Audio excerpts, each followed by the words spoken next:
اگر آپ چینل پر پہلی بار آئے ہیں تو ابھی سبسکرائب کر کے بیل آئیکن پریس کریں اور رہیں باخبر۔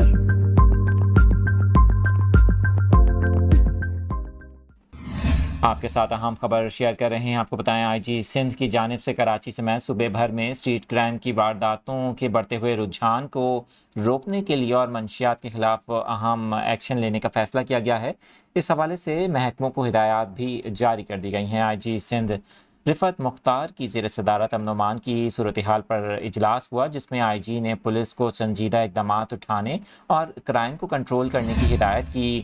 آئی جی سندھ نے اجلاس میں گفتگو کرتے ہوئے کہا کہ منشیات کے خلاف بڑا ایکشن لیں، جس کے لیے فہرستیں آپ سب کو اسپیشل برانچ نے دی ہیں۔ آئی جی سندھ نے منشیات اور گٹکا مافیا کی فہرستیں ترتیب دینے پر اسپیشل برانچ کے کام کو سراہا اور گٹکا مافیا کے خلاف اس ایکشن کو جاری رکھنے کا حکم دیا۔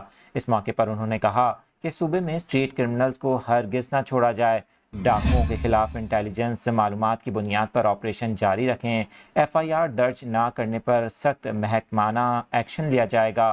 اس حوالے سے انہوں نے یقین دہانی کروائی کہ وہ ہر ماہ اس حوالے سے اجلاس طلب کر کے کرائم اور بالخصوص سنگین جرائم کا جائزہ بھی لیں گے۔